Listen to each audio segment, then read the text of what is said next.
জামাত চলাকালীন সময় চলে যায়, সামনের কাতারে ডান পাশে বাম পাশে এখনো জায়গা ফাঁকা আছে, আরো 2-4 জন দাঁড়াতে পারবে। এর মধ্যে দ্বিতীয় কাতার শুরু করে অনেকে, আছে না নাই? আপনাদের এলাকায় আছে এরকম লোক?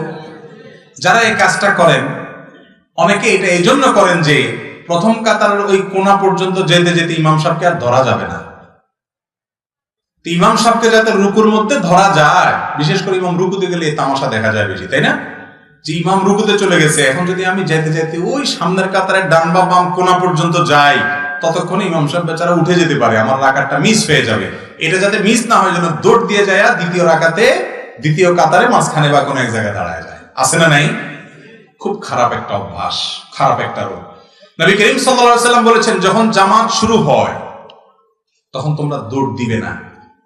ফামশু ওয়া আলাইকুম বিসসাকিনা, তখন তোমরা এমন ভাবে জামাতের দিকে হাঁটবে যেন তোমাদের উপরে সাকিনা, তোমরা প্রশান্ত চিত্তে তোমরা না আপনার হাঁটবে, অর্থাৎ ধীরে ধীরে ধীরস্থিরতার সাথে সুকুনের সাথে তোমরা যাবে, তাড়াহুড়া করে যাবে না। কেন তাড়াহুড়া করা যাবে না? আল্লাহর ইবাদতে শামিল হতে যাচ্ছেন, যদি আপনি জোর দিয়ে যান, হাঁপাইতে হাঁপাইতে যান, তো আপনার মনোযোগ নষ্ট হবে নামাজের মধ্যে, আপনি পরে অ্যাক্সিডেন্ট করতে পারেন। ধীরস্থিরতার সাথে যাবেন। গুরুত্বপূর্ণ কোনো ব্যক্তির সাথে, একজন এমপির সাথে সাক্ষাৎ করতে গেলে আপনি দৌড় দিতে দিতে হাঁপাইতে হাঁপাইতে যায়, হাঁপাইতে হাঁপাইতে তার সামনে ঢুকবেন, যাওয়ার আগে কত পরিপাটি হবেন, সব ঠিকঠাক করবেন, পোস্টপাস দিবেন, সব ঠিক আছে কিনা, এরপর ঠান্ডা মাথায় প্রবেশ করবেন। ঠিক না ঠিক? তো আল্লাহর দরবারে যখন যাবেন এরকম দৌড় দিবেন না। অনেকে দৌড় দেয় জামাত ধরার জন্য, যে রুকু যাতে মিস না হয়ে যায়, জামাত যাতে মিস না হয়। এই জন্য নবীজি বলেছেন, ফামা আদরাকতুম ফাসাল্লু ওয়া মা ফাতাকুম ফাতিম্মু, আস্তে আস্তে হাঁটলে যদি ইমাম সাহেব উঠে যায়, রুকু থেকে উঠে যাক, একটা রাকাত মিস হয়ে যায়, যাক, যতটুকু পাও ততটুকু পড়বা। ওই রাকাত ধরার জন্য এত জোরে দৌড় দিবা না। রাকাত ধরার যদি এত ভালো আগ্রহী থাকে, তাহলে আগে আসো নাই কেন? কথা কি বুঝাতে পারছি? তো যারা পরে এসে কাতারের মাঝখানে দাঁড়ায় যান, সামনে ডানে বামে ফাঁকা রাখেন, তাদের নামাজের মধ্যে ত্রুটি থেকে যায়। নামাজ হয়ে যাবে, ফরজ আদায় হয়ে যাবে, কিন্তু ত্রুটি থেকে যায়। কারণ নবী করিম সাল্লাল্লাহু আলাইহি সাল্লাম স্পষ্টভাবে বলেছেন, আতিমুস সাফাল আউয়াল সুম্মা আল্লাযী ইয়ালি, তোমরা প্রথমে সামনের সফ পূরণ করবে, ওইটা পূর্ণ হয়ে গেলে তারপরে দ্বিতীয়টা পূরণ করবে। এবং তিনি বলেছেন, লা তাদাউল ফুরজাত বা লা তাদাউল ফুরজাত লিশ-শাইতান, কাতারের মধ্যে শয়তানের জন্য জায়গা রাখবা না, এটা ফিল আপ করবে, তারপরে সামনে পরবর্তীতে পিছনের দিকে আসবে। এই জন্য ভাইয়েরা আমার, কখনো এই কাজ করা যাবে না। তবে নামাজটা কোনো মতো হয়ে যাবে, পূর্ণাঙ্গ হলো না যদি আপনি কাতার ফাঁকা রেখে আসেন। অবশ্যই কাতার পূর্ণাঙ্গ করে তারপর দ্বিতীয় কাতার পরবর্তী কাতারে দাঁড়াতে হবে। এরপরে প্রশ্ন হলো, ইমাম মাহদির আগমনের পূর্বে দুর্ভিক্ষ দেখা দিবে, এ বিষয়ে দলিল সহ জানতে চায়। ইমাম মাহদী আগমনের পূর্বে পৃথিবীর অবস্থা কেমন হবে? ভাইরা আমার, কিয়ামতের আলামত সময়ের মধ্যে থেকে একটি হলো ইমাম মাহদীর আবির্ভাব ঘটবে, প্রকাশ ঘটবে। ইমাম মাহদী এমন একজন মানুষ যার নাম হবে আমাদের নবী করিম সাল্লাল্লাহু আলাইহি ওয়াসাল্লামের অনুকরণী, এবং তিনি পৃথিবীতে আত্মপ্রকাশ ঘটাবেন। আল্লাহ তাআলা তার আত্মপ্রকাশ ঘটাবেন কখন, কোন সময়টাতে, পৃথিবীর অবস্থা কি হবে, এ সম্পর্কে হাদিসে যে বিবরণ এসেছে তার একেবারে সংক্ষিপ্ত সার বলতে গেলে, তার আসার আগে পৃথিবীতে দিন দুনিয়া থেকে বিদায় হওয়ার উপক্রম হবে, মানুষের ভিতরে দিনদারি থাকবে না, আস্তে আস্তে দুনিয়া সেদিকেই যাচ্ছে। ঠিক না ঠিক? মসজিদে মুসল্লি নেই, কিন্তু খেলার জন্য উন্মাদনার লোকের অভাব নাই। ভাইরা আমার, তার দুনিয়াতে আগমনের আগে পৃথিবী জুলুমে পরিপূর্ণ হয়ে যাবে। এই পরিমাণ জুলুম হবে যে পৃথিবীতে ন্যায় বিচার বলতে কিচ্ছু থাকবে না। জোর যার মুল্লুক তার, এটা গোটা দুনিয়ার রন্ধ্রে রন্ধ্রে প্রতিষ্ঠিত হয়ে যাবে। অনেকটা শুরু হয়ে গেছে না? দেশে বিদেশে দুনিয়াতে সারা পৃথিবীতে আজ যাদের গায়ে জোর আছে তারা যা বলে সেটাই নীতি। ঠিক না ঠিক? ইউরোপিয়ানদের গায়ে জোর আছে, তারা যা বলে ওইটাই নীতি। আমেরিকানদের গায়ে জোর আছে, তারা যা বলে সেটাই নীতি। আজ দুর্বলদের কোনো না কথার দাম আছে, না আদর্শের দাম আছে, না তাদের কোনো অধিকার আছে। ঠিক না ঠিক? আমার এক বন্ধু, তিনি ডেনমার্কে থাকেন, আমাকে একবার বললেন, ভাই আমার কাছে অদ্ভুত লাগে, যেই তথাকথিত উন্নত বিশ্বের মানুষেরা আমাদেরকে সবক শিখায়, মানবতা শিখায়, আদর্শ শিখায়, তারা আমাদের চাইতে অনেক উন্নত, আমাদেরকে শিক্ষিত বলে আমরা তাদেরকে মনে করি এবং তাদেরকে অনেক ক্ষেত্রে আমাদের দেশের মানুষের অন্ধের মতো মানি যে তারা আদর্শবান, তারা সভ্য, তারা নাকি ভদ্র, তারা নাকি উন্নত। বলে যে একটা এক্সাম্পল নেন, যখন লিবিয়া এবং সিরিয়া, বিশেষ করে সিরিয়ার মুসলমানরা যখন নিজেদের দেশে থাকতে পারছেন না, যুদ্ধ পরিস্থিতিতে ইউরোপের দিকে পাড়ি জমাতে লাগলো, তিনি বলেন যে আমার দেশের বর্ডার ক্রস করে যাতে জার্মানি বা কোনো দেশ তাদেরকে আশ্রয় দিতে চাচ্ছে সেখানে যেন যেতে না পারে, সেজন্য নানামুখী প্রতিবন্ধকতা সৃষ্টি করা হয়েছে, ট্রেন বন্ধ করে দেওয়া হয়েছে। আবার যখন ইউক্রেন রাশিয়া যুদ্ধ শুরু হলো, এখন ইউক্রেনিয়ান যারা আছে তারা যদি কোনোভাবে এই বর্ডারে প্রবেশ করতে পারে, তাদের আশ্রয় প্রশ্রয়, তাদের সুবিধার জন্য যা দরকার সব তো বটেই। ওই ভাই বললেন যে স্কুলে ভর্তি পর্যন্ত আমাদেরকে বলা হয়েছে যে যারা এখানে বসবাস করে তাদের বাচ্চাদের পরে আগে ইউক্রেনিয়ান বাচ্চাদের ভর্তি হবে, তাদের অগ্রাধিকার। অর্থাৎ শরণার্থী হিসেবে যখন মুসলমান গেছে তখন নীতি একটা, আর যখন অমুসলমান গেছে তখন নীতি আরেকটা। এ হলো তাদের মানবতা। এইরকম মানবতার সবক প্রতি শব্দে শব্দে পাবেন। ফিলিস্তিনি বাচ্চারা কাঁদে, তাদের মানবতা তখন কাঁদে না। আর অন্য কোন জায়গার একটা কুকুরও যদি কাঁদে, একটা বিড়ালও যদি কাঁদে, সকল টিভির ক্যামেরা সেখানে কাঁদাকাঁদি শুরু করে। ঠিক না? ঠিক ভাইরা আমার, এইরকম জুলুম, এরকম অবিচার, এরকম গরমিল গোটা দুনিয়াতে শুরু হয়েছে, দিন দিন বাড়ছে। এটা বাড়তে বাড়তে যখন চরমে পৌঁছে যাবে, পৃথিবীর কোথাও ন্যায় বিচার বলতে কিচ্ছু থাকবে না, তখন ইমাম মাহদীর আত্মপ্রকাশের সময় আসবে। মানুষ হতাশ যখন হবে, মানুষ নেতৃত্ব খুঁজবে, তখন ইমাম মাহদীর আত্মপ্রকাশের সময় ঘনিয়ে আসবে।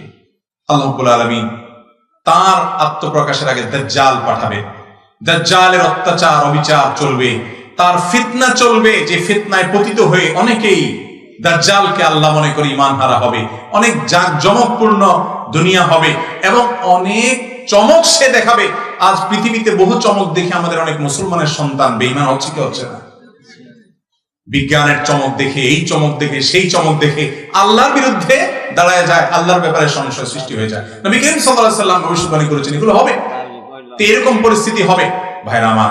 এমন কি দুর্ভিক্ষ দেখা দিবে কয়েক বছর, কোন বর্ণায় 3 বছরের কথা, কয়েক বছরের কথা বিভিন্ন বর্ণায় আসছে যে ইমাম মাহদীর আত্মপ্রকাশের আগে পৃথিবীতে এরকম দুর্ভিক্ষ দেখা দিবে। এরপর আল্লাহ তাআলা ইমাম মাহদীর আত্মপ্রকাশ ঘটাবেন, তিনি লড়াই করবেন দাজ্জাল এবং দাজ্জালিপনার বিরুদ্ধে, এবং আল্লাহ তাআলা তাকে এমন একটা শাসন দিবেন যে শাসনে আল্লাহর পক্ষ থেকে বারাকা আসছে, আসমান থেকে বারাকা আসছে, সবকিছুতে বরকত আছে। পৃথিবীতে আবার তিনি ইনসাফ এবং নিষ্ঠা দিয়ে পুরো পৃথিবীকে পরিপূর্ণ করবেন। ইমাম মাহদী আসবেন এবং তার আবির্ভাব হবে।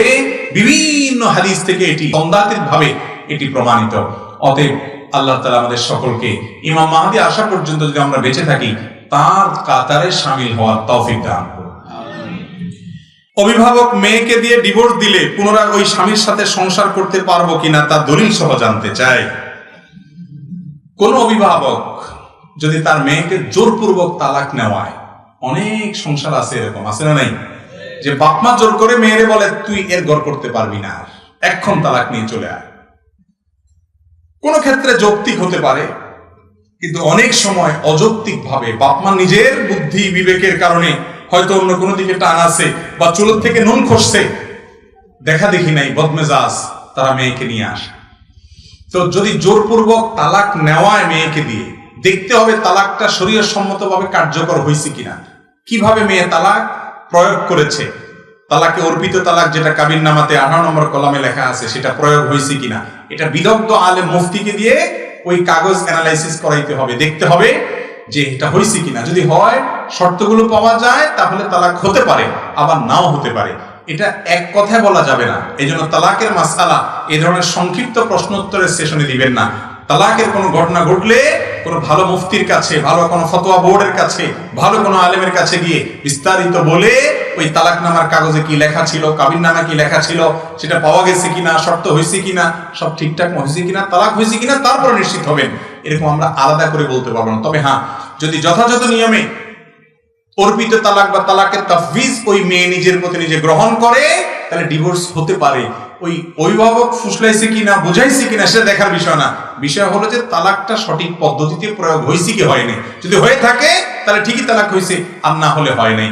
অতএব দেখতে হবে যে কিভাবে তালাক দেওয়া হয়েছে। তবে যেন তেন কারণে অভিভাবকরা, ছেলে হোক মেয়ে হোক, অনেক বাপ আছে ছেলেকে ফুসলায়, আরে এই মহিলার ছেড়ে দে, কত মহিলা আছে চেয়ে ভালো মহিলা তোর বিয়ে করাবো, আছে না নাই? অনেক বাপ মা আছে মেয়েদেরকে ফুসলায়, আর তুই এর ঘর ছেড়ে দে, আমার ঘরে থাকবি, সারা জীবন থাকবি, খাবি।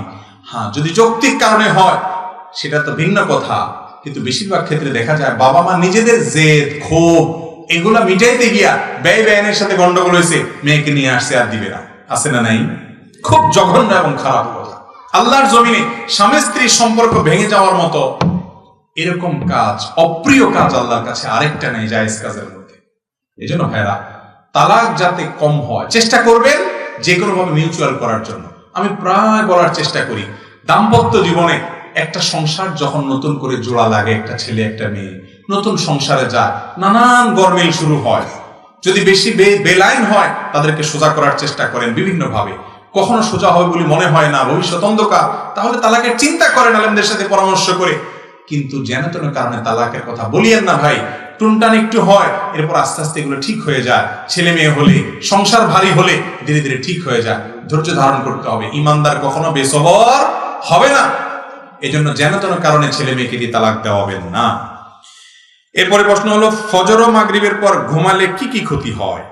ফজর এবং মাগরিবের পরে ঘুম ইসলামের দৃষ্টিতে কোনো প্রশংসনীয় ঘুমের সময় নয়। ফজরের সময় যদি কেউ ঘুমায়, ফজরের পর, ফজর পড়ে, এতে বড় কোনো গুনাহ হবে না, কোনো গুনাহ হয়ে যাবে ব্যাপারটা সেরকম না, কিন্তু এটা অনুত্তম, অনুচিত। কারণ এই ফজরের পরের টাইমটা দোয়া কবুলের সময়, জিকিরের সময়। নবী করিম সাল্লাল্লাহু আলাইহি ওয়াসাল্লাম সময় দোয়া জিকির করতেন। একান্ত আপনার অফিসে ডিউটি আছে, রাত্রে দেরিতে শুয়েছেন কোনো কারণে, ফজর পরে আপনার ঘুমাইতে হবে, ঘুমান। অন্তত ফজরের পরে সূর্য ওঠা পর্যন্ত অপেক্ষা করে এশাকে সালাতটা পড়ে তারপরে অন্তত ঘুমান। কথা কি বুঝাইতে পারছি? নবীজি সাল্লাল্লাহু আলাইহি ওয়াসাল্লাম দোয়া করছেন, আল্লাহুম্মা বারিক লি উম্মতি ফি বুকুরিহা, আল্লাহ আমার উম্মতের জন্য সকালের সময়টাতে বরকত দিয়েন। তো আপনি ওই টাইমে যে কাজ করবেন এটাতে বরকত হবে, আমল করবেন, কোন একটা কাজ করবেন, ঘুমায় অলস সময় কাটাবেন না। যদি কোনো কারণে আপনি ঘুমায় পড়েন, শরীরটা খারাপ লাগছে, বা পরে আর ঘুম আসবে না, বা আপনার অফিস ডিউটি আছে, এতে বড় কোনো গুনাহ হবে না, ঘুমান। কিন্তু মাগরিবের পরে ঘুমটা যথাসম্ভব অবশ্যই পরিহার করতে হবে। কারণ নবী করিম সাল্লাল্লাহু আলাইহি সাল্লাম কানা ইয়াকরাহুন নাওমা ক্বাবলাল ইশা ওয়াল হাদিস বাদা, নবীজির অভ্যাস ছিল তিনি এশারের আগে, মাগরিবের পরে ঘুমানোটাকে অপছন্দ করতেন, আর এশারের পরে কথা বলা অপছন্দ করতেন। আর আমাদের স্কেল উল্টা হয়ে গেছে, আমরা এশারের পরে আড্ডা মারতে সবচেয়ে বেশি পছন্দ করি, ঠিক না বেঠিক? এশারের পরে নবীজি কথা বলা অপছন্দ করতেন, দ্রুত শুয়ে পড়ো, তাহলে তাড়াতাড়ি কি হবে, ওই ফজর পড়া আসান হবে, রাত্রে ঘুমটা ভালো হবে, স্বাস্থ্যটা ভালো থাকবে। কিন্তু আজ এশার পরে আমাদের আড্ডা আরো বেশি জমে। এই জন্য ভাইরা, মাগরিবের পরে ঘুমটা মাকরুহ, অনুচিত, এটা উচিত না। হ্যাঁ, কারণ শরীর খারাপ, কোনো কারণে অসুস্থ, কোনোদিন ভিন্ন কথা, কিন্তু মাগরিবের পরে ঘুমানো উচিত না। বিশেষ করে মাগরিবের পরে শুলে অনেক সময় এশার পড়া হয় না, এই জন্য মাগরিবের পরে ঘুমটা মাকরুহ এবং অনুচিত। এরপরে প্রশ্ন হলো, যে বাড়ি স্ত্রীদের কথা মতো চলে সে বাড়ির সম্বন্ধে জানতে চাই।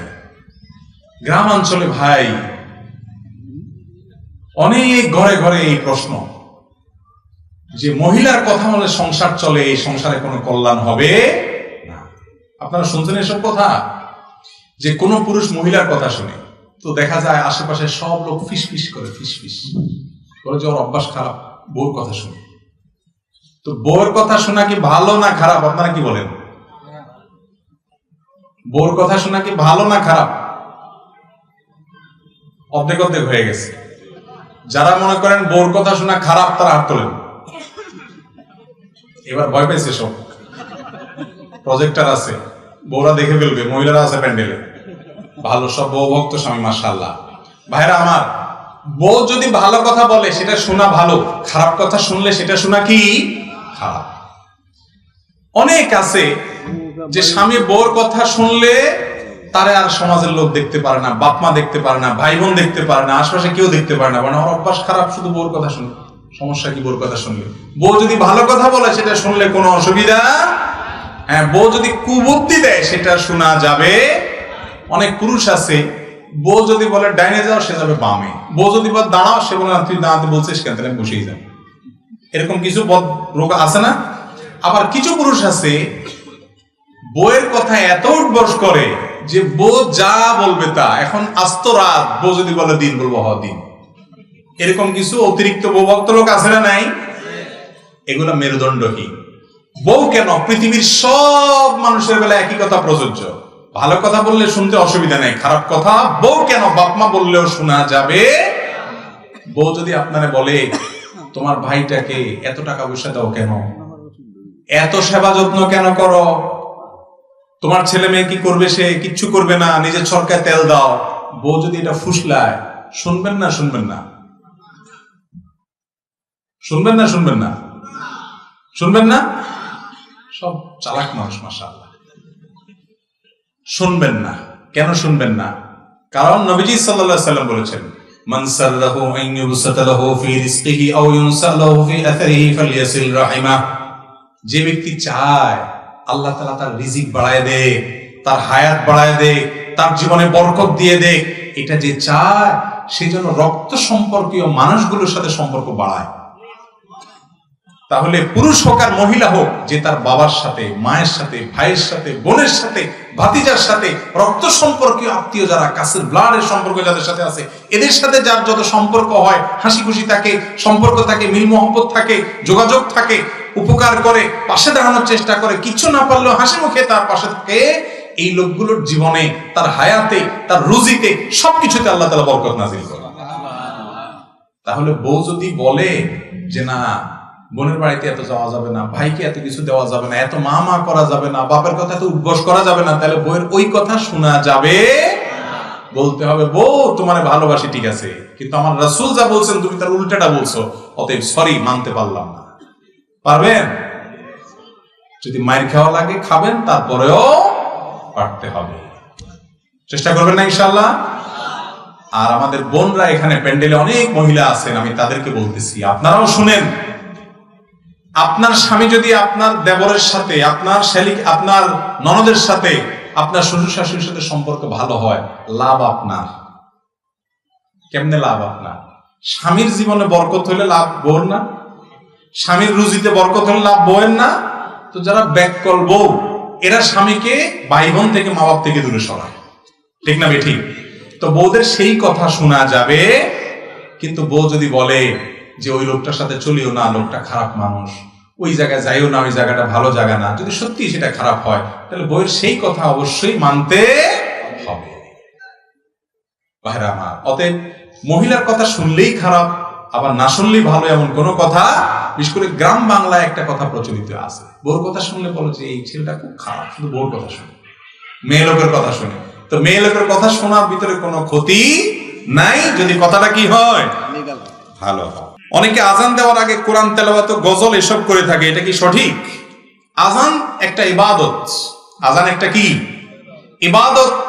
একটু আগে আলোচনায় বললাম, সেইভাবে করতে হবে যেভাবে মুহাম্মদ সাল্লাল্লাহু আলাইহি ওয়াসাল্লাম করেছে।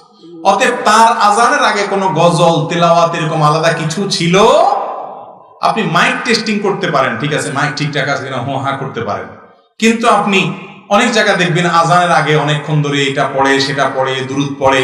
আরে ভাই, দুরুদ আজানের পরে পড়া সুন্নাত, এবং সেটা আজানের সাথে সম্পৃক্ত না। আজানের পরে সবাই ইন্ডিভিজুয়াল দুরুদ পড়বে এবং আজানের দোয়া পড়বে, সেটা হাদিস দ্বারা সাব্যস্ত। কিন্তু আজানের আগে আসসালাতু ওয়াসসালামু আলাইকা ইয়া রাসূলুল্লাহ অনেক এলাকায় আছে। আবার আজানের আগে অনেকে গজল, লম্বা আয়াত পড়ে না। ভাই, এগুলো কোরআন হাদিসে কোথাও করতে বলা হয়?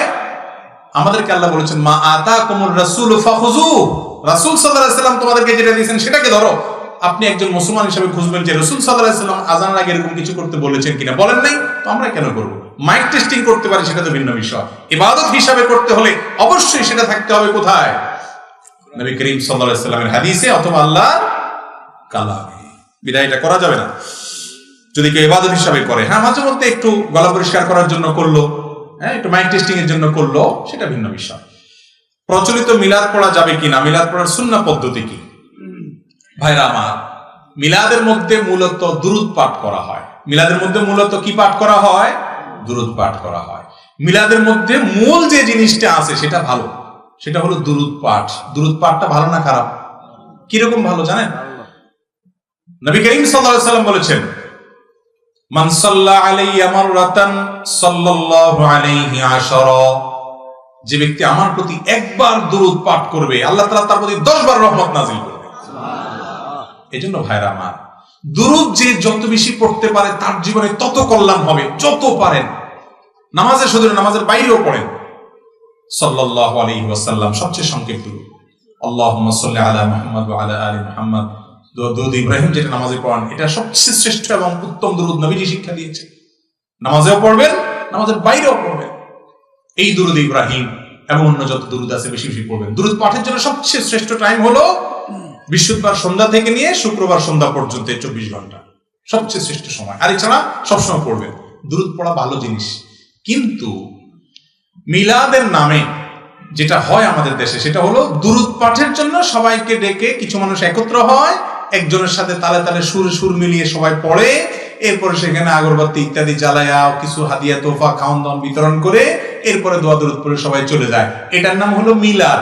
তাহলে মিলাদের ভিতরে যে মূল জিনিস দুরূদ, ওইটা ভালো জিনিস, কিন্তু দুরূদ পাঠের জন্য এই যে নিজের একটা সিস্টেম বানাই নিছি আমরা, এটা কোরআন হাদিস দ্বারা প্রমাণিত নয়। কথা কি বুঝাতে পারছি? কোরআন হাদিস দ্বারা এটা প্রমাণিত নয়। এই দুরূদ পাঠ করার জন্য সবাইকে ডাকতে হবে বা লোক একত্র হতে হবে এমন কোনো কথা নাই। ইসলামে কোন জায়গায় দুরূদ পাঠের জন্য দুইজন মানুষ মিলে একত্রিত হইতে হবে এমন কোনো কথা। দুরূদ ইন্ডিভিজুয়াল আমল, কিছু আমল আছে ইসলামে ইন্ডিভিজুয়াল, সেগুলো একা একা করতে হয়। কিছু আছে যেগুলো ঐক্যবদ্ধ করতে হয়, সেগুলো ঐক্যবদ্ধ করার মতো আমল। নামাজ জামাতের সাথে ঐক্যবদ্ধভাবে পড়তে হয়, ওযুটা যার যার মতো করতে হয়, দুরূদটাও সেরকম যার যার মতো পড়তে হয়। এটার জন্য কোনো দলবদ্ধ রূপ দেওয়ার কোনো নির্দেশনা কোরআন হাদিসে কোথাও দেওয়া হয় নাই। সাহাবায়ে কেরাম 5 জন একত্র হয়েছেন, রাসূল আকরাম সাল্লাল্লাহু আলাইহি ওয়াসাল্লাম 5 জনকে একত্র করছেন দুরূদ পাঠের জন্য। এরকম একটা জাল হাদিসও কোরআন হাদিস খুঁজে আপনি কোনোদিন পাবেন না। আমি কি বুঝাতে পারছি? তো এই জন্য মিলাদের নামে যে দুরূদ পাঠের আয়োজন, আশরা, মজলিস করা হয়, এটা হাদিস দ্বারা প্রমাণিত না। যার যার দুরূদ শেষে পড়বে, এবং এটার জন্য কোনো সুর তুলতে হবে, একজনের সাথে বাকিরা তাল দিতে হবে। ইবাদতের ক্ষেত্রে এরকম বিভিন্ন রকমের সাইড পদ্ধতি যদি আমরা নিজেরা ঠিক করে নেই, এটার নাম বিদআত। আর নবীজি বলছেন যে ইয়্যাকুম ওয়া মুহদাসাতিল উমুর, যেটা আমি বলি নাই, ইবাদত করতে গিয়ে নতুন নতুন সিস্টেম মানুষ বানাবে, এগুলা থেকে তোমরা বেঁচে থাকবে। ফাইন্না কুল্লা মুহদাসাতিন বিদআত, কারণ ইসলামের নামে সকল নতুন জিনিস এগুলো বিদআত হয়। আর ওয়া কুল্লা বিদআতিন দালালা, সকল বিদআতের ঠিকানা গোমরাহি, আর গোমরাহির ঠিকানা জাহান্নাম। অতএব দুরূদ পাঠের নামে এই নিজেদের বানানো পদ্ধতি বানানো যাবে না, হাদিসে এটা নাই। যার যার মতো দুরূদ পাঠ বেশি বেশি করতে হবে ইনশাআল্লাহ। অনেকে আছে মিলাদে বিরোধিতা করেন, দুরূদ পড়ার খবর নাই, এটা খারাপ কথা।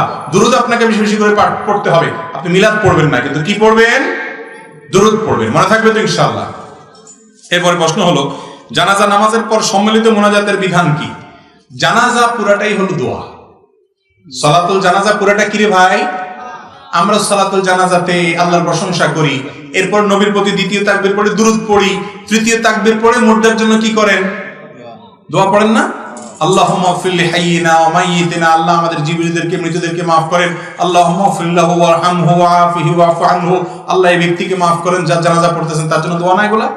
তো জানাজার নামাজটা পুরোটাই কি দোয়া। এই জানাজার নামাজের পরে আলাদা করে আবার ইমাম মুক্তাদি সবাই মিলে দোয়া করা কোন হাদিস দ্বারা প্রমাণিত নয়, এটা বিদআত। এটা ইসলামের নামে নতুন আবিষ্কার, যেটা কোরআন হাদিসে নাই, মূলে নাই, গোড়ায় নাই। তবে একটা দোয়া আছে, সেটা কোন দোয়া? সেটা হলো জানাজা সালাতের পর আমরা তো বেশিরভাগ মানুষ চলে যাই, জানাজার নামাজের পর লাশের পেছনে পেছনে কবরস্থানে যাওয়া বিপুল পরিমাণ সওয়াবের কারণ। জানাজা পড়ে যে পরিমাণ সওয়াব পাবেন উহুদ পাহাড় সম পরিমাণ বা তার চেয়ে দ্বিগুণ। আপনি যখন জানাজা পড়ার পরিমাণে কিরাত পরিমাণ সওয়াব পাবেন, যখন জানাজা পড়ে লাশের পেছনে পেছনে কবরস্থান পর্যন্ত যাবেন, আল্লাহ তাআলা সম পরিমাণ সওয়াব আপনাকে ডাবল সওয়াব দিবেন। অনেকে কবরস্থানে যায় না, এই জন্য জানাজা পড়ার পর লাশ দাফন করার জন্য কোন পর্যন্ত যাবেন? কবরস্থান পর্যন্ত যাবেন। কবরস্থানে যাওয়ার পর মুর্দাকে যখন মাটিতে রাখা হবে, কবরে রাখা হবে, কবর দেওয়া হবে, কবর দেওয়ার পর এবার কেবলার দিকে ফিরে, পশ্চিম দিকে ফিরে 2 হাত তুলে মুর্দার জন্য দোয়া করবেন যার যার মতো। নবী করিম সাল্লাল্লাহু আলাইহি ওয়াসাল্লাম এই কাজটা করতেন। কি দোয়া করবেন?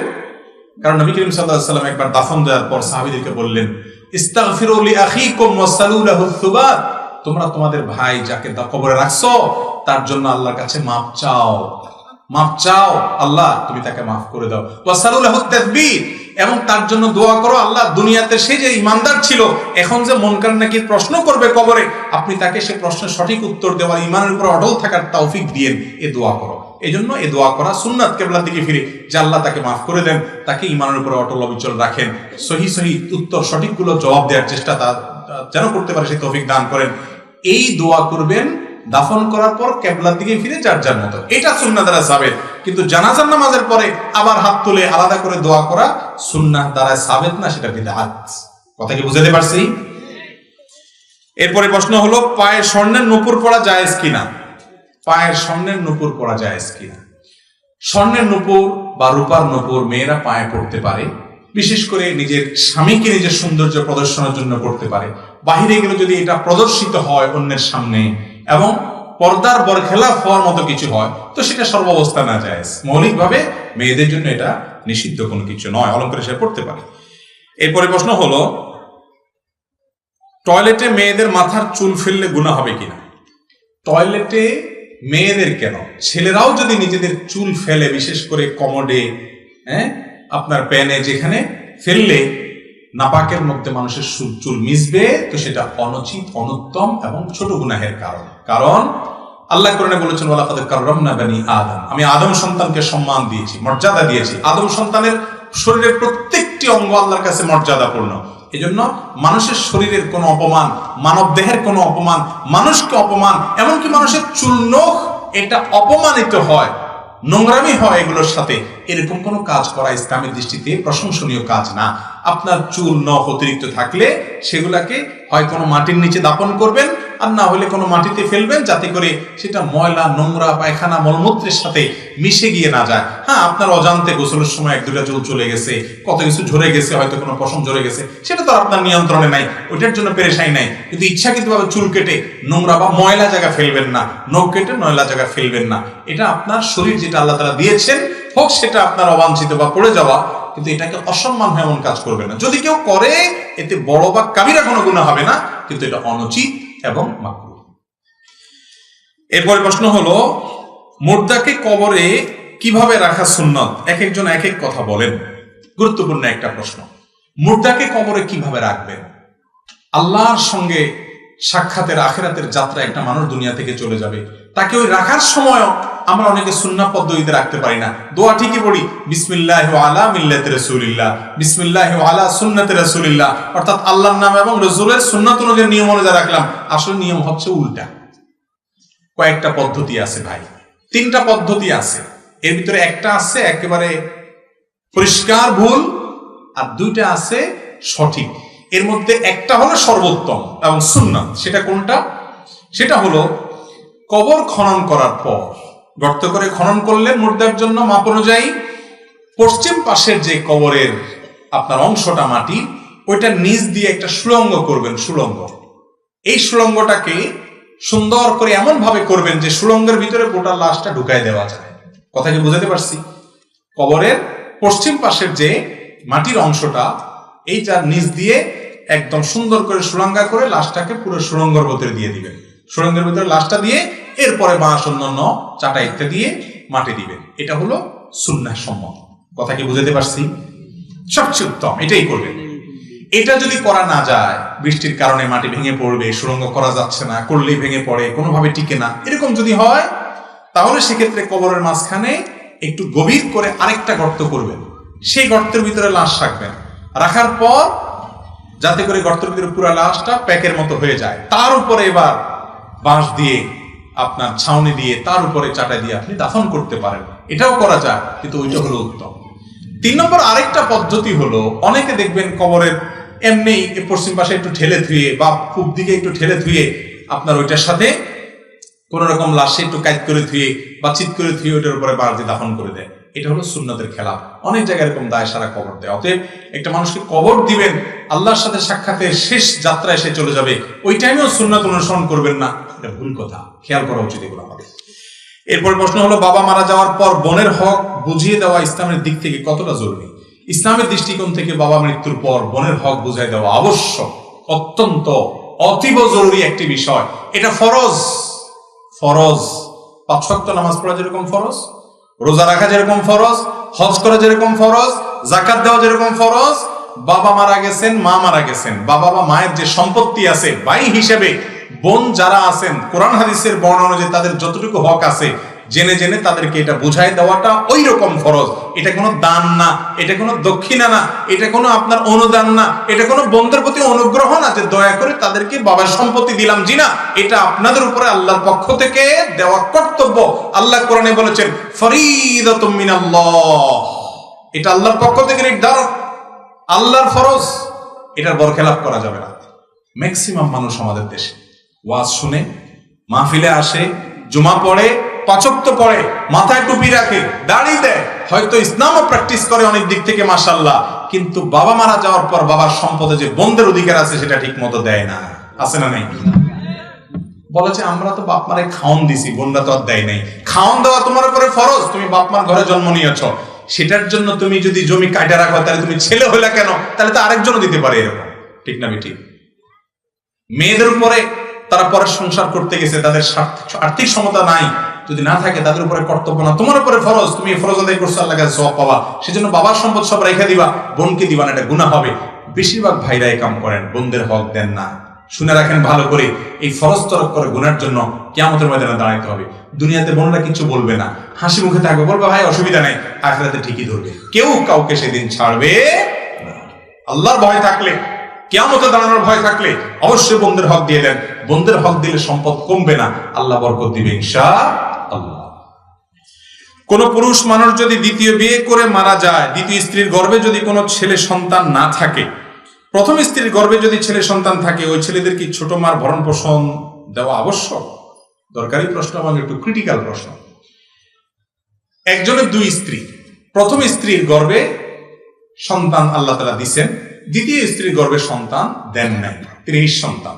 এই ভদ্রলোক যদি মারা যান, এক বইয়ের ঘরে ছেলে মেয়ে হয়েছে, এখন এই ছেলে মেয়েরা তাদের যে আপন মা, তার তো ভরণ পোষণ দিবেই, কর্তব্য তাদের। প্রশ্ন হলো ওই সৎ মায়ের ভরণ পোষণ দিতে হবে কিনা? এর উত্তর হলো সৎ মায়ের উপরে ভরণ পোষণ দেওয়া তাদের উপরে আপন মায়ের উপরে দেওয়া যেরকম ফরজ, এরকম ফরজ না। কিন্তু বাবার স্ত্রী অর্থাৎ তিনি সৎ হইল মা, সেই হিসাবে অবশ্যই তার ভরণ পোষণ দেওয়ার সামর্থ্য থাকলে, হাদিয়া তোফা দেওয়ার সামর্থ্য থাকলে, মা সুলভ আচরণ, স্নেহ, মমতা সাধ্য অনুযায়ী তাকে দেওয়ার চেষ্টা করা উচিত। এটা সুসন্তান এবং নেককার বান্দা হওয়ার জন্য জরুরি। কথা কি বুঝতে পারছি? এখন যদি বলেন যে তাদের উপর যদি ফরজ না হয় তাহলে মহিলার ভরণ পোষণ কে দিবে? ইসলামে কোনো শূন্যতা নাই, কোনো প্রকার সংকট নাই। এই ভদ্র মহিলার স্বামী মারা গেলে পরবর্তী অভিভাবক, তার বড় ভাই থাকলে, তার বাবা থাকলে, পুরুষদের মধ্যে সিরিয়াল আছে শরীয়তে, তাদের উপর দায়িত্ব চলে যাবে, অবশ্যই তারা পালন করতে হবে। কেউ না করলে রাষ্ট্র এবং সমাজের কর্তব্য হবে। আর এই ছেলে যারা আছেন, মেয়ে যারা আছেন, তারা তাদের সৎমা হইলো তার প্রতি সদাচরণ করার চেষ্টা করতে হবে। আমাদের দেশে তো সৎমা মানে হলো যার পেছনে লাগা যায়, ঠিক না? আর সৎ ছেলে মেয়ে মানে হলো ওর পিছনে লাগা ওয়াজিব, ঠিক না? নাম দিছে সৎ মা, সৎ ছেলে। সৎই যদি হয় তাহলে ওর পিছনে লাগা যায় কেন? আল্লাহ তাআলা আমাদেরকে হেদায়েত দান করুন। এরপরে প্রশ্ন হলো মেসওয়াক ব্রাশ নিয়ে টয়লেটে যাওয়া ঠিক কিনা? মেসওয়াক, ব্রাশ, ওযু এগুলো যথাসম্ভব টয়লেটের বাইরে বেসিনে করবেন। আমাদের দেশে বেশিরভাগ জায়গাতে টয়লেটের বাইরেও ট্যাপ বা বেসিন থাকে কি থাকে না, ওখানে করবেন। যদি কোনো কারণে ওটার ভিতরে করেন, এতে কোনো গুনাহ হবে ব্যাপারটা এরকম না। বিশেষ করে টয়লেটের মধ্যে দুর্গন্ধ থাকে, জীবাণু থাকে, সেখানে আপনি মুখ ঘষাঘষি করছেন, মুখের ভিতরে ঢুকাচ্ছেন, বের করছেন, এটা দেখতেও তো রুচির সাথেও তো যায় না। আজকাল এই ঘষাঘষি তো পরের কথা, সারাক্ষণ বসে মোবাইল টিপে টিপিও হয়, আছে না নাই? এটা কোনো জায়গা হলো? গন্ধ জায়গা, নোংরা জায়গা, তাড়াতাড়ি করে কাজ শেষ করে বাইরে হন না। মোবাইল ছাড়া অনেকে আজ যুবক আছে, আজকাল মোবাইল ছাড়া টয়লেটেই ঢুকে না, দেখাই যায় টিপতে টিপতে ঢুকে আবার টিপতে টিপতে বাইরে হয়। কি পরিমাণ ডাইরেক্ট হয়ে গেছি আমরা, চিন্তা করেন। এই মোবাইলের আসক্তি আমরা মাতাল কি পরিমাণ হয়েছি যে ডাইরেক্ট হয়ে গেছে, যেখানে সেখানে টিপতে টিপতে যাচ্ছে। এরপরে প্রশ্ন হলো, আমি এক ব্যক্তিকে বিদআত সম্পর্কে সতর্ক করতেছিলাম, কথা প্রসঙ্গে তিনি বললেন, জন্মের পর থেকে দেখতেছি আমার বাবা, দাদা এবং মুরব্বীরাও করে আসতেছে, এখন জানাজার নামাজের পর মুনাজাত না করলে তৃপ্তি আসে না। এখন যদি আল্লাহ আমাকে জাহান্নামে দিয়েও খুশি থাকে, তাহলে দেখ বিদআতের প্রতি এরকম অন্ধবিশ্বাস প্রসঙ্গে ইসলাম কি বলে? বলেন নাউজুবিল্লাহ। ও ভাই, কত বড় কথা! আল্লাহু আকবার। আল্লাহ জাহান্নাম দিলেও দেখ। অনেকে অনেক আকাম কুকাম করে, খারাপ কাজ করে, আবার কেউ নিষেধ করলে বলে এই কাজ করে যদি আমার জাহান্নামে যাওয়া লাগে তাও যাইতে রাজি আছে। জাহান্নামটা মনে করছে নানার বাড়ি টাইপ মনে হয় না, যে নানার বাড়ি যাওয়া লাগলেও গেলাম আর কি। জাহান্নাম সম্পর্কে যদি ন্যূনতম কোনো ধারণা থাকতো, জাহান্নামের কথা শুনলে নবীজি কাঁদতেন, সাহাবায়ে কেরাম কাঁদতেন। জাহান্নামের আয়াত যখন পড়তো চোখ দিয়ে টপ টপ করে পানি পড়তো, আল্লাহর কাছে পানা চাইতেন, আল্লাহুম্মা আজিরনা মিনান নার। আল্লাহ এত ভয়ঙ্কর জায়গা, এত কঠিন শাস্তির জায়গা, যেখানে কোনো মৃত্যু হবে না, শুধু কষ্ট হতে থাকবে, কেউ কারোর থাকবে না, প্রচন্ড কষ্ট সেখানে থাকবে, দুনিয়ার আগুন থেকে 70 গুণ বেশি উত্তপ্ত থাকবে। সেই জাহান্নাম থেকে পানা চাইতেন নবী, সাহাবায়ে কেরাম। আর মুসলমানের সন্তান কোন খারাপ কাজ থেকে বাধা দিলে বলে জাহান্নামে যাওয়া লাগলে যাব। তার মানে জাহান্নাম সম্পর্কে তার কোনো সাধারণ ধারণা পর্যন্ত নাই। নামে মুসলমান, মুসলমানের সন্তান হয়ে মুসলমান, সকল মুসলমান, গড়পড়তায় মুসলমান, ইসলাম বুঝে মুসলমান হয় নাই। কোরআন পড়েন অর্থ সহকারে, হাদিস পড়েন অর্থ সহকারে। আল্লাহ আমাদেরকে খাঁটি মুসলমান হওয়ার তৌফিক দান করুন। এ ধরনের কথা মুখ দিয়ে বাইর হয়ে গেলে আল্লাহর কাছে মাফ চাইতে হবে, আল্লাহ আমি ভুল করে ফেলেছি, না হলে কবুল হয়ে গেলে সর্বনাশ হয়ে যাবে। এরপর প্রশ্ন হলো, কোনো ব্যক্তি যদি ঋণগ্রস্ত অবস্থায় মারা যায় এবং তার পরিবারের লোকেরা সামর্থ্য থাকা সত্ত্বেও যদি তাৎক্ষণিক পরিশোধ না করে, তাহলে তার জানাজার নামাজ পড়া যাবে কিনা? আর যদি ঋণ পরিশোধ করার মতো সক্ষমতা না থাকে, এমন অবস্থায় করণীয় কি? ভালো করে শুনে রাখেন, ঋণ নিয়েছেন কারোর কাছে, দোষের কিছু নাই, শুধুই ঋণ নিবেন না। সুন্নাহ সম্মত যে ঋণ আছে, হালাল যে ঋণ আছে সেটা নিবেন। ঋণ নেওয়ার পর ঋণের টাকা পরিশোধ করে দিবেন। কোনো কারণে ঋণ পরিশোধ করার মতো আপনার ক্ষমতা নাই, চেষ্টা করবেন আপ্রাণ ভাবে। অনেকে আছে এসে বলে, হুজুর একটু দোয়া শিখাই দেন। কিসের দোয়া ভাই? বলে অনেক ঋণ হয়ে গেছে তো আল্লাহ যেন ঋণ পরিশোধ করে দেয়। তো আমি মাঝে মধ্যে দোয়া আছে হাদিসে শিখাই দিই, আবার মাঝে মধ্যে বলি, ভাই আপনার ঋণ কত? বলে এত। আপনার কি আছে? আমার কিচ্ছু নেই। পরে এবার ভালো করে যারা করলে দেখা যায় ওনার অনেক জমি জমা আছে মাশাআল্লাহ, ওনার সয় সম্পত্তি আছে মাশাআল্লাহ। তো বললাম এগুলো বিক্রি করে আপনি ঋণ দেন। বলে হুজুর জমি জমা বেশি ঋণ দেওয়া যায়? তার মানে উনি চাচ্ছেন ওনার কিছু অতিরিক্ত টাকা আসবে, সে উৎমা টাকাতে উনি কি দিবেন? ঋণ দিবেন। জীবনে এটা ঋণ পরিশোধের চেষ্টা হবে না। আমার শেষটুকু, শেষ সম্বলটুকু বিক্রি করলেও ঋণ দেওয়ার চেষ্টা করতে হবে। এর নাম ইসলাম। যদি ঋণ নিয়েছেন, দেন নাই, ঝুলায় রাখছেন দিবেন দিবেন করে, এরপর আপনার মওত হয়ে গেছে, ইচ্ছাকৃত গড়িমসি করেছেন, মাতালুল গানি যুলমুন হাদিসে আসছে, ধনী ব্যক্তি মানুষকে ঘুরে রেটে জুলুম হবে, এর কারণে আপনার মৃত্যুর পর আপনার জানাজা এলাকার সম্মানিত ব্যক্তিরা, মুরব্বীরা, নেতৃবৃন্দরা, ইমাম সাহেব নিজে পড়াবেন না, মুয়াজ্জিনকে দিয়ে পড়াবেন। কারণ নবীজি সাল্লাল্লাহু আলাইহি সাল্লাম কোন লোক ঋণগ্রস্ত অবস্থায় মারা গেলে তার জানাজা তিনি নিজে পড়তেন না, তবে তিনি মুসলমান, বেঈমান না, যেহেতু ঈমান আছে এইজন্য অন্যদেরকে বলতেন তোমরা জানাজা পড়ো, তিনি পড়তেন না। আত্মহত্যাকারী জানাজা তিনি পড়তেন না, যাতে করে মানুষ এই কাজগুলো করতে 10 বার চিন্তা করে। তো আমাদের সমাজে গণ্যমান্য ব্যক্তিরা অ্যাভয়েড করবে, বিশেষ করে যারা অবহেলা করেছে। ঋণগ্রস্ত ব্যক্তির যে রূহ, এই রূহ ঝুলন্ত থাকে। এই রূহ কি থাকে ভাই? ঝুলন্ত থাকে, তার আত্মা ঝুলন্ত থাকে।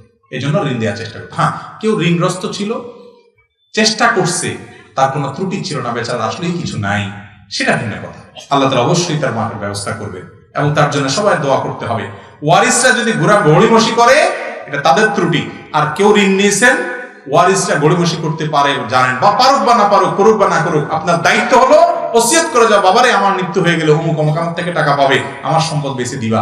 তিনি যদি নাও বলেন, তারপরে তার সম্পদ বিক্রি করে 1 নম্বর ওয়ারিসদের কর্তব্য হলো বাবা মার ঋণ, মৃত ব্যক্তির ঋণ পরিশোধ করা। তারপরে থাকলে তারা ভাগযোগ করবে। আজকাল ছেলেমেয়েরা নিজের আগে ভাগযোগ করে নেয়, তারা দেওয়ার খবর নেই। ঠিক না বেঠিক? আমাদের মুরব্বীদের মাঝে একটা কথা প্রচলিত আছে যে সংসার ভাগ হওয়ার পূর্বে কোন সন্তান যদি জায়গা জমি কিনে থাকে, তাহলে তার প্রত্যেক সন্তানের মাঝে ভাগ হবে। তাদের এই কাজটা কি ইসলামী দৃষ্টিকোণ থেকে সঠিক? ভুল। সংসার ভাগ হওয়ার আগে আপনার একটা ছেলে বড় হয়েছে, সে নিজে নিজে কামাই করে নিছে, এরপর জমি কিনছে, তার এই জমির ভাগ সব সন্তানকে দিতে হবে এমন কোন কথা কেন সবাইকে দিবে? ওরা ছোট আছে, ওরা বড় হয়ে ওরা উপার্জন করবে, যার যতটুকু নসিব আছে সে ততটুকু কামাই করে নিবে। হ্যাঁ, বাবার টাকা দিয়েই সে ব্যবসা করে, বাবারই দোকান সে চালায়, ওই টাকা দিয়ে সে জমি কিনছে, ওইটা সবার ভাগ হবে, কারণ ওইটা তো বাবার, অতএব বাবারটা সব সন্তান পাবে। কিন্তু সন্তান নিজে একটু উপার্জন করছে।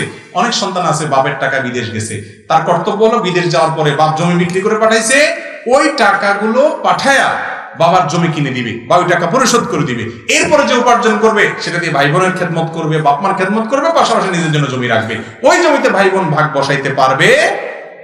আমাদের দেশে বিদেশিদের যে কি কপাল পোড়া পোড়া, সারা জীবন দজ কামাই করে আর জমি কিনতে থাকে, ভাই বোন ওই দোকানে দোকানে আড্ডা মারে, টোটো করে ঘুরে, আর ওই ভাই জমির ভাগ বসে বসে থাকে। আছে না নেই? অনেক বাপ মায়ের কাজ করে। খবরদার, এটা করবেন না। কার কতটুকু হক বুঝে সে অনুযায়ী করবেন। আমাদের সমাজে সুন্নতি পোশাকের নামে বিশেষ ধরনের পোশাক পরিধান করা হয়। আসলে সুন্নতি পোশাক কোনটি, এটা নিয়ে বিস্তারিত আলোচনা করতে হবে, এত সময় না। আমি শেষের দিকে সুন্নতি পোশাকের কিছু মার্কা এবং আপনার কিছু নিদর্শন আছে। ড্রেস কোড ইসলাম দিয়ে যে পোশাকের কিছু নীতিমালা দিয়েছে সেগুলো অনুসরণ করতে হবে। যেমন পুরুষরা ঢিলা ঢালা পোশাক করবেন, যে অঞ্চলে যে পোশাক প্রচলিত আছে পোশাক করলে কোনো অসুবিধা নেই। নবী করিম সাল্লাল্লাহু আলাইহি সাল্লাম সাধারণত জুব্বা পরেছেন, চাদর পরেছেন, লুঙ্গি পরেছেন, এগুলো হাদিস দ্বারা প্রমাণিত। টুপি পরেছেন, সাহাবায়ে কেরাম টুপি পরতেন, এগুলো হাদিস দ্বারা প্রমাণিত। কিন্তু এগুলোর অ্যাকচুয়াল ধরনটা কি, সেটা কি গোল না কতটুকু গোল, কতটুকু লম্বা, কতটুকু কি, এত মাপঝোপ আমরা যেভাবে পুঙ্খানুপুঙ্খভাবে আজকে করি সেটার বিবরণে এতটা সংরক্ষিত নাই। তবে তিনি মোটার উপরে জুব্বা চাদর এগুলো পরতেন। আর এগুলো আমাদের অঞ্চলে প্রচলিত যেগুলো আছে, লুঙ্গি এবং ফাড়া পাঞ্জাবি যদি কেউ পরে তাহলে খেলাফে সুন্নাত করছে এটা বলা যাবে না, এটাও চলবে। তবে ইহুদি খ্রিস্টানদের ধর্মীয় বা অন্য কোনো ধর্মের ধর্মীয় পোশাক পরবেন না, তাদের সাথে সাদৃশ্য গ্রহণ করা নিষেধ হাদিসে। পুরুষ হয়ে মহিলার বেশ ধারণ, মহিলা হয়ে পুরুষের বেশ ধারণ করবেন না। আজকাল কিছু পাঞ্জাবি বাইরে হয়েছে, ঈদের সময় বেশি দেখা যায় যে পুরুষদের পাঞ্জাবির সাথে একটা ওড়না দেয়, দেখছেন আপনারা? এটা তো মহিলার জন্য ওড়না দিবে, পুরুষ আবার পাঞ্জাবির সাথে ওড়না দিবে কেন? পুরুষ মহিলা আবার বান ধরছে, অনেক পুরুষ আছে ওটা মহিলা আবার গলায় ঝুলায় সুন্দর করে মহিলাদের মতো। আচ্ছা, আবার মেয়েদের ক্ষেত্রে একই কথা, পুরুষদের ভান ধরে, দেখবেন যে শার্ট পরে, গেঞ্জি পরে, ভাব চকর প্যান্ট পুন পরে, এটাকে পুরুষ না মহিলা বোঝার উপায় থাকে না। আছে না নেই? নবী করিম সাল্লাল্লাহু আলাইহি সাল্লাম বলেছেন, লানাল্লাহুল মুতাশাব্বিহিনা মিনার রিজালি বিন নিসা ওয়া লানাল্লাহুল মুতাশাব্বিহাতু মিনান নিসাই বির রিজাল। ওই পুরুষদের প্রতি আল্লাহ লানত বর্ষিত হয় যেই পুরুষরা মহিলাদের বেশ ধারণ করে, আর ওই মহিলাদের প্রতি আল্লাহ লানত বর্ষিত হয় যারা পুরুষদের বেশ ধারণ করে। পুরুষ পুরুষের মতো, মহিলা মহিলাদের মতো থাকতে হবে। আল্লাহ তাআলা তাদের সৃষ্টিতে অনেক বৈচিত্র্য ব্যতিক্রম রেখেছেন, সে আলোকে তাদের ড্রেস কোডও ভিন্ন হবে। এবং পুরুষরা টাকনুর নিচে পোশাক পরবে না, পাঞ্জাবি, জুব্বা, চাদর, প্যান্ট, পায়জামা, এগুলা লুঙ্গি ইত্যাদি। আর মহিলারা তারা বরং টাকনুর নিচেই পরবে, যথাসময় উপরে পড়বে না, বিশেষ করে যখন বাহিরে যাবে পর্দার খেলাফ হবে। এভাবে ইসলামের ড্রেস কোড মেনে চললেই চলবে। একেবারে টুপি সবসময় লাগায় রাখতে হবে, না হলে গুনাহ হবে, এরকম কোনো বিষয় নাই। মুহাম্মদ সাল্লাল্লাহু আলাইহি সাল্লামের নাম শুনলে অনেকে বৃদ্ধ আঙ্গুলে ফু দিয়ে চোখে মাসা করে, এর কোনো ফজিলত আছে কিনা? মুহাম্মদ সাল্লাল্লাহু আলাইহি সাল্লামের নাম শুনলে কি করতে হবে ভাই? দুরূদ পড়তে হবে। দুরূদ পড়বেন, তার নাম শুনছেন সাথে সাথে তার জন্য দোয়া পড়বেন, সাল্লাল্লাহু আলাইহি, আল্লাহ তার প্রতি রহমত নাযিল করেন। ব্যাস, এটাই বিউটি। এটা না করে আপনি ফু দেন, চুমা খান, এগুলো লাভ নাই। আপনার আঙ্গুলে, আপনার হাতে জীবাণু থাকতে পারে, এখানে চুমা খেয়ালে আরো চোখ ঘষলে বরং আরো চোখে উঠতে পারে, আর রোগ হইতে পারে। কথা কি বুঝাতে পারছি? আমাদের অনেক ভাইরা এই চুমা খাওয়া বা চোখে দেওয়া, ফু দেওয়া, এগুলোর সপক্ষে অনেক আদগুবি বই পুস্তকের দলিল আদিল্লা হাজির করে। ভাই, এই ব্যাপারে যদি কোনো দলিল প্রমাণ থাকে, কোরআনে থাকতে পারে, অথবা কোরআনে যদি এত খুচরা বিষয় না থাকে, তাহলে নবী করিম সাল্লাল্লাহু আলাইহি সাল্লাম থেকে বর্ণিত বহু হাদিস আছে, তার হাদিস গ্রন্থগুলো থাকবে, বুখারী থাকবে, মুসলিমে থাকবে, তিরমিজি থাকবে, নাসাই থাকবে, ইবনে মাজাহ থাকবে, আহমদে থাকবে, আবু দাউদে থাকবে। এরকম কোন হাদিস গ্রন্থ নাই, কোথাকার কোন বিদঘুটে কি নিয়ে আসে ওখানে দেখায়। তো এরকম তো আপনি অনেক কিছুই আনতে পারবেন দুনিয়াতে। মুসলমান অনুসরণ করবে কিসের? কোরআন এবং সুন্নাহর, হাদিসের। অতএব এর মধ্যে থাকলে আপনি অবশ্যই করেন, কিন্তু এর মধ্যে নাই। মৃত ব্যক্তির নামে 3, 7, 40 দিনে যে খাবার খাওয়ানো হয়, এটা কি সঠিক? এ ব্যাপারে হাদিস কোরআন কোনো ফজিলত আছে কিনা? মৃত ব্যক্তির মারা যাওয়ার পর তার যারা ওয়ারিস, মনে করেন কেউ মারা গেলেন, তার ছেলে মেয়ে, আত্মীয় স্বজন যারা আছে, তাদেরকে এলাকাবাসী খাওয়াবে, এটা হলো সুন্নাত। নবী করিম সাল্লাল্লাহু আলাইহি সাল্লাম এক সাহাবীর মৃত্যুর পর বলেছেন, তোমরা তার পরিবারের জন্য খাবার তৈরি করো, কারণ তারা বিপদে পড়ছে, তাদের এখন মন খারাপ, রান্না করার পরিবেশ নাই। আমাদের দেশে খাওয়ায় ঠিকই, একবেলা দুবেলা খানা পাঠায়, ঠিক না? এরপরে বলে খাওয়ায়নি, 2-4 বেলা খাওয়ায়নি, এরপরে বলে 3 দিন হয়েছে, 7 দিন হয়েছে, 40 দিন হয়েছে, এবার পুরো এলাকাবাসীরে খাওয়া তোমরা। সুদে আসলে এরপর উঠায়, ঠিক না ভাই? ঠিক। সবচেয়ে বড় বেদাত গুলোর মধ্যে একটা হলো এটাই দেশে, যে মানুষ মারা যাওয়ার পরে যারা আত্মীয় স্বজন হারাইছে তারা পুরো এলাকাবাসীতে গরিব খাওয়ানোর নাম হলো গরিব খাওয়ানো। আসলে গরিবের নাম গন্ধ নাই, গরিবের চাইতে বরং আরো কি থাকে বেশি?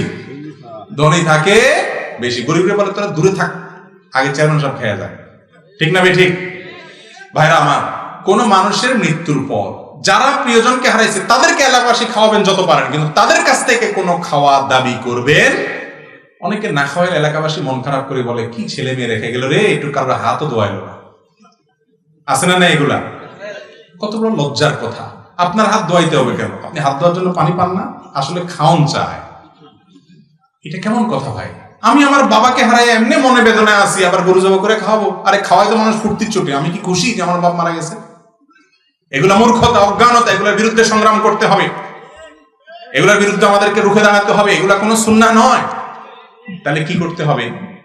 আপনি আপনার বাবা মারা গেছে, মা মারা গেছে, তার সওয়াবের জন্য যদি খাওয়াইতে চান তো ওই খাবারটা গরিব দুঃখীদেরকে দেন। দিন ঠিক করা ছাড়া এমনি যখন মনে চায় তখন, 1 বছর পরে, 6 মাস পরে, আপনার যখন খুশি খাবার দিতে এমন কোনো কথাও নাই। টাকা দেন, পয়সা দেন, একজনের টিউবওয়েল গেড়ে দেন, একটু রাস্তা বানায় দেন, মানুষের কষ্ট হচ্ছে রাস্তাটা বাধাই করে দেন, আপনার বাবা সওয়াব পাবে, মা সওয়াব পাবে। ওই তামাশার খানা আনুষ্ঠানিকতা খাওয়ায়েন না। যারা পড়ালেখা জানেন, নেট গুগল বুঝেন, তারা শ্রাদ্ধ লিখে শ্বাস দিবেন। তালিবলা আকার দয়ের পিঠে বড় ধ শ্রাদ্ধ, এরপরে লেখা আসলে দেখবেন আমাদের হিন্দু ভাই বোন যারা আমাদের সমাজে আছেন আশেপাশে, হিন্দু ধর্ম মতে শ্রাদ্ধ বলতে একটা কথা আছে। সেটা কি? সেটা হলো কোনো মানুষ মারা গেলে হিন্দু ধর্ম মতে ওই ব্যক্তি যে মারা গেছে তার তরফ থেকে তার আত্মীয় স্বজনরা, এলাকাবাসী এবং সবাই খাওন না দিলে ওরে নাকি স্বর্গে খাওন দেয় না। এটা তাদের ধর্মের কথা। তো আল্লাহ জানে ওখান থেকেই কি মুসলমানদের মধ্যে এটা ঢুকলো কিনা। তাহলে কোরআন হাদিসে কোথাও এরকম কোনো কথা নাই যে কোন সাহাবীর বাপ মারা গেছে বা নবী করিম সাল্লাল্লাহু আলাইহি সাল্লাম মারা গেছেন, মদিনাবাসীকে সাহাবীরা খাওয়াইছে, এরকম কোনো হাদিস পাওয়া যায় না। ইসলাম হলো কোরআন হাদিসে মানার নাম। বাপ দাদা কি করছে, সারা দেশের মানুষ কি করে, এটা করার নাম ইসলাম না। এজন্য মেরুদণ্ড আমরা মুসলমান হলে সুন্নাতের পক্ষে দাঁড়াতে হবে, বেদাতের বিরুদ্ধে মানুষকে বোঝাতে হবে। চেষ্টা করবো না ইনশাআল্লাহ? কিন্তু এটা কেউ মানতে পারে না। আমার নিজের দাদি মারা যাওয়ার পরে আমার চাচাতো জ্যাঠাতো ভাইরা আমাকে ফোন দিয়া বলে, ভাই আমরা তো সব বুঝি মাসালা, এখন এলাকা বলতে একটা কথা, কি করা যায়? তা আমি বলি, এলাকাকে পরিবর্তন কে করবে? আমরা যদি সবাই স্রোতে গা ভাসাই। মুসলমান হিসাবে ইসলামের নামে অন্য ধর্মের মানুষের কালচার নিয়ে আসলে কিয়ামতের ময়দানে সওয়াবের পরিবর্তে গুনাহ হবে। অতএব সাবধান হব না ইনশাআল্লাহ। কে কি বললো আমার দেখার দরকার না, আমি কোরআন হাদিস অনুযায়ী চলবো। আমার যদি কেউ প্রমাণ দিতে পারে, আপনি বলবেন আমি মুসলমান, কোরআনে অথবা হাদিসে আমার নবীজি মারা গেছেন, আবু বকর মারা গেছেন, ওমর মারা গেছেন, ওসমান মারা গেছেন, আলী মারা গেছেন, আয়েশা মারা গেছেন, রাদিয়াল্লাহু আজমাইন, এত সাহাবীরা মারা গেছেন, তারা কি কেউ মারা গেলে সবাই এরকম খাওয়াইতো কিনা? যে তারা করে থাকতো 100 বার আমি করবো, আমি তাদের অনুসারী। তারা কেউ করতো না, আমি করতে পাইলাম। ওই শ্রাদ্ধ হিন্দুদের ওটা তুমি করতে পারি মুসলমান। কিন্তু ওইটা আমাদের দেশে কি হয়ে গেছে প্রচলিত। এমন কোন গ্রাম নাই বাংলাদেশে যে গ্রামে এটা হয় না, ইল্লা মান রাহিমা। আপনারা সাবধান হবেন তো ইনশাআল্লাহ। এরপরে প্রশ্ন হলো, সাধারণ কোন ব্যক্তি মারা গেলে তার নেক আমলের রাস্তা বন্ধ হয়ে যায়, কিন্তু তার পরিবার হতে কি আমল করলে সে মৃত ব্যক্তির আমল নামায় সওয়াব যোগ হয়? অনেকগুলো আমল আছে, আমি সংক্ষেপে বলি, একেবারে শেষের দিকে চলে আসছি, আর 2-4 মিনিটের ভিতরে শেষ করব। নাম্বার 1, কোন মানুষ মারা গেছে, তার তরফ থেকে সবচেয়ে বেশি উপকার হবে আল্লাহর কাছে যদি দোয়া করেন, আল্লাহ আমার বাবাকে, আমার ভাইকে, আমার চেনা অচেনা যে কোনো মানুষ মারা গেছে তার নাম ধরে আল্লাহ আপনি তাকে মাফ করে দেন, আল্লাহ তার প্রতি রহম করেন, তার জন্য ইস্তেগফার করবেন, ক্ষমা প্রার্থনা করবেন। এটা হলো সবচেয়ে বেশি উপকারে আসবে। 1 নাম্বার 2, ওই ব্যক্তির তরফ থেকে দান করবেন। এই যে একটু আগে বললাম, নির্দিষ্ট দিনক্ষণ বা খাওয়ানোর কোন আনুষ্ঠানিকতা হিন্দুদের অনুসরণ করে বা বেদাতের অনুসরণ করে করবেন না। কি করবেন? তার পক্ষ থেকে মসজিদে দেন, মাদ্রাসায় দেন, গরিবকে দেন, দুঃখী দেন, অভাবীকে দেন, দান করবেন। আল্লাহ এই 50টা টাকা দিলাম, আমার বাবা মারা গেছেন, তার তরফ থেকে সওয়াবটা তার আমলনামায় দিও, আমার মায়ের জন্য, আমার ভাইয়ের জন্য, আমার স্ত্রীর জন্য, স্বামীর জন্য, সন্তানের জন্য দান করবেন, তার আমলনামা আল্লাহ সওয়াব জমা করে দিবেন। তাহলে 1 নম্বর হলো দোয়া, 2 নম্বর হলো কি? দান করা। এই দুইটা হলো সবচেয়ে মৌলিক কাজ। এর পাশাপাশি তার পক্ষ থেকে উমরা করা যায়, হজ করা যায়, তার পক্ষ থেকে নফল রোজাও রাখা যায়, হাদিস দ্বারা প্রমাণিত। এই আমলগুলো বেশি বেশি করবেন। এরপরে প্রশ্ন, ছেলে মেয়ে জন্ম হওয়ার কতদিনের মধ্যে আকিকা দেওয়া উত্তম? পশুর মাংস বন্টন করে দিতে হবে নাকি রান্না করে পাড়া প্রতিবেশী গরিব সবাইকে একত্র করে খাওয়াই দিতে হবে? যদি শিশু জন্ম হয় 7 নম্বর দিনে আকিকা করা সুন্নাত। কয় নম্বর দিনে? 7 নম্বর দিনে। 7 নম্বর দিন আর 7 দিন পর বেশ কম আছে, কিন্তু ভুল বুঝেন না, 7 দিন পরে বলি নাই কিন্তু। কোন দিনে? 7ম দিনে। 7ম দিন আর 7 দিন পরের মধ্যে বেশ কমটা হলো, ধরেন আজকে কি বার? মঙ্গলবার। সন্ধ্যা শুরু হয়েছে সোমবার দিন যায় সন্ধ্যা, মঙ্গলবার দিন যায় সন্ধ্যা, তাহলে আজকে বুধবার। হিজরি বা চান্দ্রবর্ষ অনুযায়ী রাত আগে আসে, আজকে সন্ধ্যা থেকে কালকের দিন শুরু হয়ে গেছে, তাহলে আজকে মূলত কি বার? বুধবার। আপনি এমনি জেনারেল হিসাবে মঙ্গলবার দিন যায় রাত ধরবেন, কিন্তু চান্দ্রবর্ষ অনুযায়ী কোরআন হাদিসের আমলগুলো হয় চান্দ্রবর্ষ অনুপাতে। সেই বর্ষ অনুপাতে সেই হিসাব অনুসারে চন্দ্রমাস অনুযায়ী রাত আগে আসে, সন্ধ্যা হয়ে যাওয়ার সাথে সাথে বুধ শুরু হয়ে গেছে। আগামীকাল সারাদিন বুধবার, অতএব আজকে রাতটাও আগের রাতটাও পরের দিনের সাথে বুধবার, অতএব আজকে রাতে কোনো বাচ্চা জন্ম হয়েছে অথবা কালকে দিনের বেলা জন্ম হয়েছে, তাহলে এটা বুধবারে হলো। বুধবারে যে বাচ্চার জন্ম হবে এর পরের বুধ 1, বৃহস্পতি 2, শুক্র 3, শনি 4, রবি 5, সোম 6, মঙ্গল হবে কি 7। তাহলে একটা পলিসি শিখাই দিই, যেই বারে জন্মগ্রহণ করছে পরের সপ্তাহের আগের বারটা হবে সপ্তম দিন। কথা কি বুঝাতে পারছি? শুক্রবারে জন্ম নিছে তাহলে সপ্তম দিন কি বার হবে? বৃহস্পতিবার। বৃহস্পতিবারে জন্ম নিছে সপ্তম দিন কবে হবে? বুধবার। ওই দিনে আকিকা করা সুন্নাত। ছেলে হলে 2টা ছাগল দিবেন, মেয়ে হলে একটা ছাগল জবাই করে নিজেরা খাবেন, অন্যদেরকে খাওয়াবেন। যদি এটা করতে না পারেন, 7 নম্বর দিন ভেজালে ছিলেন, বাচ্চা এখন হাসপাতাল থেকে বের করে আনতে পারেন নাই, কোনো ঝামেলা হয়েছে, 14 নম্বর দিনে করবেন। সেটাও না পারলে 21 নম্বর দিনে করবেন। এটাও যদি না পারেন এরপরে যে কোনো দিন সমান, আর কোনো দিনক্ষণ নাই, কিন্তু এই 3টা রাখতে পারলে ভালো। সবচেয়ে উত্তম হলো 7 নম্বর দিনে। যদি একান্ত না পারেন পরে করলেও হয়ে যাবে, কিন্তু এই দিনগুলোতে করা উত্তম। এখন কথা হলো আকিকার গোশত কি করবেন? আকিকার গোশত অনেক এলাকা আছে বাপ মারে খাইতে দেয় না, বলে বাপ মা আকিকার গোশত খাইতে পারে না। আমি বলি বাপ মা একটু বাড়ায় খাইতে হবে, কারণ এত কষ্ট করে বাপ মা হয়েছে বেচারা, সবচেয়ে বেশি খুশি তারাই তো, এটা তো খুশির গোশত, অতএব তারা বেশি করে খাবে। এটা মূর্খতা, মানুষ জানে না, বলে যে বাপ মা খাইতে পারে না। অনেক উল্টাপাল্টা মশলা দিয়ে এই মানুষের খাওয়াতে বঞ্চিত রাখে। বাপ্পারা বেশি করে খাবে, আত্মীয় স্বজন দিদি বেশি করে খাবার পেট খারাপ করেন না। চাচা বলছে ঠিক আছে, ওইটা খায়েন না, ওইটা করেন না, বেশি করে খাওয়া বলতে খাইতে পারবেন। এরপর আত্মীয় স্বজনকে দিবেন, এলাকাবাসীকে দিবেন, গরিব দুঃখীকে দিবেন, আপনাদের ব্যাপার। কোরবানির গোশতের মতো নিজেরা খাবেন, অন্যদেরকে দিবেন। আকিকার গোশত রান্না করেই খাওয়াইতে হবে এমন কোনো কথা নেই, দান করে দিবেন। রান্না করে খাওয়াইলে বরং আমরা বেজাল হয়, কারণ আকিকার অনুষ্ঠান করে কার্ড ছাপায় আবার চাঁদা উঠায়, আছে না নেই? এটা 2 নম্বরই ভাই, লজ্জার কথা। একবেলা ভাত খাওয়াইবেন আবার কার্ড ছাপাই দিয়েছেন, তার মানে হাতে করে কিছু নিয়ে আসেন, আবার বেহায়ের মতো টেবিল চেয়ার নিয়েও বসে, কি আনছেন দিয়ে যান। আমি বলি এর চাইতে ডাকাত ভালো। ডাকাত ছুরি ধরে দাঁড়ায়, ভাই কি আছে দিয়ে দাও। আপনি ছুরি ধরলেন না, চেয়ার টেবিল নিলেন, বেশ কম এতটুকু, আপনি ভদ্রবেশে ডাকাতি করলেন। এই জন্য অনেক গরিব মানুষ আছে এইসব আকিকার দাওয়াত, অলিমার দাওয়াত এগুলো পাইলে মনে কষ্ট পায়, যার এই কার্ডটা দিয়ে ফেলছে, এখন না গেলেও খারাপ দেখা যায়, আর গেলে দেখা যাবে আমরা মানুষ 2 জন খাবো 1000 টাকা, দিয়ে আসতে হবে 2000 টাকা। লস প্রজেক্ট, হোটেলে যা গেলে আরো লাভ আছে, ঠিক না? ঠিক, এগুলো করবেন না, খবরদার। নিজের বাচ্চার আকিকার জন্য এসব 2 নম্বরই করবেন না। খাওয়াবেন, কোনো হাদিয়া তোফা নিবেন না, এই কার্ড ব্যবসা বাণিজ্য করবেন না। আমি এমন ফ্যামিলিও দেখছি যে হিসাব করে যে কত মানুষ দাওয়াত দিবে, কত টাকা খরচ হবে, আনুমানিক কত টাকা উঠতে পারে, তাতে লাভ কত টাকা হবে, তো হোটেল ব্যবসা হয়ে গেল। এর চেয়ে রাস্তার ধারে হোটেল কেন, ওটাই তো ভালো। খবরদার এগুলো করবেন না। বিয়ের সময় 2 নম্বরই হয় আমার দেশে, হয় না? হয় না? যুবকরা সংগ্রাম করতে হবে যে আমার বিয়েতে সব 2 নম্বরই হইতে দিব না। একটা মানুষ একবেলা খাইতে আসবে, দোয়া করে দিয়ে যাবে, সেখানে পর্যন্ত আসার আগে দিয়ে চেয়ার টেবিল নিয়ে একদম খাতা কলম নিয়ে একটা আইটেম বলে আসছেন, হ্যাঁ আসসালামু আলাইকুম, কি তার মানে কি আসছেন দিয়ে যান। আরে বাবা, হোটেল আলাও তো খাওয়ানোর পরে নেই, এটা ঢুকার সময় নিয়ে নেই। হোটেল আলাও এর চাইতে ভালো, ঠিক না? ঠিক, তোমার বিয়েতে না যেতে হোটেলে যাওয়া ভালো ছিল।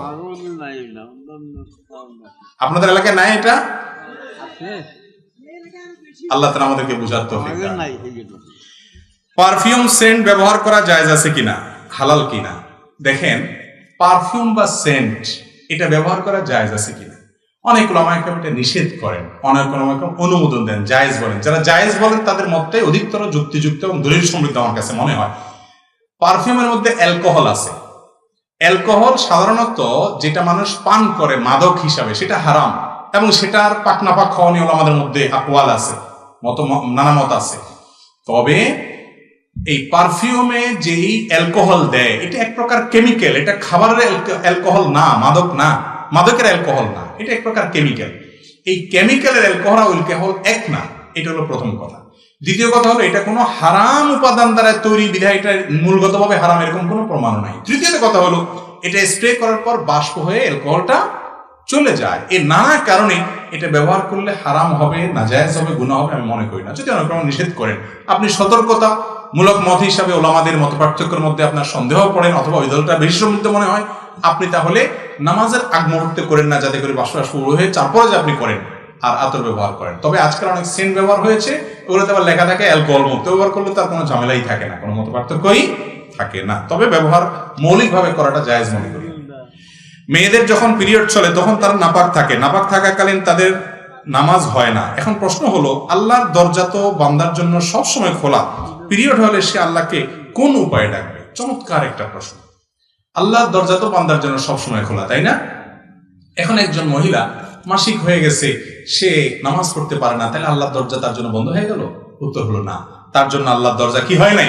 বন্ধ হয় নাই। বরং একজন নারী পিরিয়ড অবস্থাতেও আল্লাহর সাথে সম্পর্ক নিবিড় করতে পারে। কিভাবে? নাম্বার 1, দোয়া করতে পারে, দোয়ার মাধ্যমে আল্লাহর সাথে কানেক্টেড থাকতে পারেন। যে কোনো জিকির করতে পারেন, এটার মাধ্যমে আল্লাহর কাছে কি করতে পারবেন? কানেক্টেড থাকতে পারবেন। তিনি ইসলামিক বই পুস্তক পড়তে পারেন, একটা ইসলামের কথা মানুষকে বলতে পারেন, দুরূদ পড়তে পারেন, হ্যাঁ, যত প্রকার জিকির আছে সব প্রকার জিকির, আল্লাহ লা ইলাহা ইল্লাল্লাহ সব করতে পারেন। অতএব আল্লাহর সাথে কানেক্টেড হতে কোনো অসুবিধা নাই। কালিমায়ে শাহাদা পাঠ করতে পারেন, লা ইলাহা ইল্লাল্লাহ জিকির করতে পারেন। এই অবস্থাতে যদি তার ঈমান হারা হয়ে যায়, তাহলে ঈমান হারা হইতে ঈমান কালিমা পাঠ করতে করতে যেতে পারেন। যে কোনো আমল, সকাল সন্ধ্যা দোয়া জিকির গুলো করতে পারেন, রাতে আমল করতে পারেন, দুরূদ শরীফ করতে পারেন, এবং যেগুলো ওজিফামূলক দোয়ামূলক আয়াত সেগুলো দোয়া হিসাবে পড়তে পারেন। অতএব মাসিক হয়ে গেলে একজন নারী স্বামী স্ত্রী শারীরিক সম্পর্ক, কোরআনে কারিমের স্পর্শ করা এবং জমহুরের মত অনুযায়ী তেলাওয়াত করা, তওয়াফ করা উমরার, এবং মসজিদে প্রবেশ করা, এই কাজগুলো ছাড়া, রোজা রাখা, এগুলো ছাড়া বাকি যে নফল বা অন্য যে আমল কাজগুলো আছে সব ইবাদত তিনি করতে পারবেন। অতএব পিরিয়ড হয়ে গেছে বিধায় তিনি আপনার আর কোনো আল্লাহর সাথে সম্পর্ক করতে পারবেন না, তার সুযোগ শেষ হয়ে গেছে, এটা বলা ভুল। বরং তিনি অবস্থা আমল ইবাদত করতে পারেন। আমাদের অনেক মা বোনরা আছেন পিরিয়ড হয়ে গেলে আর কিচ্ছু করে না, আল্লাহ বিল্লাহ করে না, এটা ভুল, এটা মূর্খতা। এই সময় তিনি জিকির আজকার আর বেশি করে করতে পারবেন। সর্বশেষ প্রশ্ন, আমি একজন ফ্লেক্সিলোড বিক্রেতা, অধিকাংশ রিচার্জ 29, 99, 199 ইত্যাদি দিতে হয়, সেক্ষেত্রে গ্রাহকের নিকট হতে 1 টাকা বেশি রাখতে হয়, মত অবস্থা আমার শরিয়ার হুকুম কি? খুব দরকারি একটা প্রশ্ন ভাই। এর আগে অনেকে প্রশ্ন করেছেন, উত্তরটা কোনো কারণে দেওয়া হয়নি। ফ্লেক্সিলোডের ব্যবসা বা এই জাতীয় ওই টপ আপের ব্যবসা বা মোবাইল রিচার্জের ব্যবসা যারা করেন, যেহেতু অফার থাকে 99 টাকা, ওই 29 টাকা, আপনার এত টাকা, ওখানে 1 টাকা কম থাকে অনেক সময়। এগুলো কোম্পানিগুলোর মার্কেটিং পলিসি, 1 টাকা কম লেখে যাতে মানুষ 30 মনে না করে, ও 29 তাহলে 2 এর ঘরে আছে। এগুলো তাদের মার্কেটিং পলিসি, হয়তো বা অন্য কোনো কারণে তারা করেন। কিন্তু আপনি একজন মোবাইলের আপনার এজেন্ট হিসাবে আপনি যে গ্রাহককে রিচার্জ করে দিচ্ছেন, সে তো 30 টাকা দিচ্ছে, 29 টাকা তো খুচরা থাকে না, 99 টাকা দিচ্ছে না, সেটা 100 টাকা দিচ্ছে। আপনার উচিত 1 টাকা তাকে ফেরত দেওয়ার ব্যবস্থা করা, কারণ 1 টাকার কয়েন এখনো বাংলাদেশ থেকে বিদায় হয়ে যায় না। আপনি কিছু কয়েন রাখেন, অন্যের টাকা, সে তো 99 টাকা আপনার থেকে কিনছে, 1 টাকা তো তার হক, অধিকার, অতএব তার অধিকারটা ফেরত দেন। আপনি কিছু কয়েন রাখেন। আপনি যদি না রাখেন, চালাকি করেন, তাহলে করতেই পারেন, আপনি বলবেন ভাই আপনি 99 টাকা ভাঙতি দেন, ওই বেচারাও দিতে পারবেন না, আপনি জানেন, এ ফান্দে আপনি 1 টাকা দিলেন মেরে। এটা তো সহজ। কিন্তু যে মুসলমান, সে আল্লাহকে ভয় করবে যে না, আমি 1 টাকা তার ফেরত দেবো কয়েন। অনেকে নিতে চাইবে না, ঠিক আছে, তাহলে এটা আপনার জন্য হালাল, সে নেই নাই। আবার অনেকে আছেন, বিশেষ করে দেশের বাইরে বিভিন্ন ইয়েতে, মিডল ইস্টে অনেক প্রতিষ্ঠানে আমি দেখেছি যে এই জাতীয় অফার টফার থাকলে ওই দোকানদারে, সুপার মার্কেটের মালিকরা তারা চকলেট রাখে। আমার দেশেও আছে, চকলেট রাখে। যদি 1 টাকা চকলেট আমাদের দেশে মনে এখন আর পাওয়া যায় না, যদি পাওয়া যায় আর কি, তাহলে ওরকম কিছু একটা রাখবেন, যেটা পাওয়া যায় সেটা রাখবেন, নাহলে কয়েন রাখবেন। যদি দেখা যায় কয়েনও পাওয়া যায় না, তাইলে ওই লোককে বলবেন ভাই আমি কয়েন চেষ্টা করছি, আমার কাছে নাই বা শেষ হয়ে গেছে, আপনি হয় 99 টাকা দেন, আর নাহলে 1 টাকার দাবি ছেড়ে দেন। সে ছেড়ে দিলে ভিন্ন কথা। অর্থাৎ 1 টাকা হোক, পরিমাণ অল্প হোক, এটাও কিয়ামতের দিন অনেক বড় কিছু হতে পারে। এই জন্য কোনো মানুষের 1 টাকাও আমি অন্যায়ভাবে আমার পেটে ঢুকাবো না। লা ইয়াহিল্লু মালু ইমরিইন মুসলিমিন ইল্লা বিতিবি নাফসি, নবীজি বলেছেন যে কোনো মানুষের টাকা তার সন্তুষ্টি ছাড়া নেওয়া যায় না। এই জন্য এটা নিতে হলে তাকে বলে কয়ে সন্তুষ্ট করে তারপরে তার কাছ থেকে নিতে হবে ইনশাআল্লাহ। আর না হলে ক্লিয়ার কাট লিখে দিতে হবে ভাই আমার কাছে ভাঙতির ব্যবস্থা নেই, আপনি নিজে উদ্যোগে দেন। না হলে তার কাছ থেকে ক্লিয়ারেন্স নেওয়ার চেষ্টা করতে হবে। অনেক সময় দেখা যায় অনেক গ্রাহক তার অ্যাটিটিউড দ্বারা বোঝায় দেয় যে 1 টাকা তারা লাগবে না। তো এটা দ্বারাও যদি আপনি বুঝতে পারেন যে সে আসলে ডিমান্ডই নাই তার, বা নিবেই না, তাহলে ভিন্ন কথা। কিন্তু চেষ্টা করতে হবে আপ্রাণ, যাতে করে কারোর হক না থাকে। আল্লাহ তাআলা আমাদের সবাইকে সব ক্ষেত্রে হক হালালি চলার তৌফিক দান।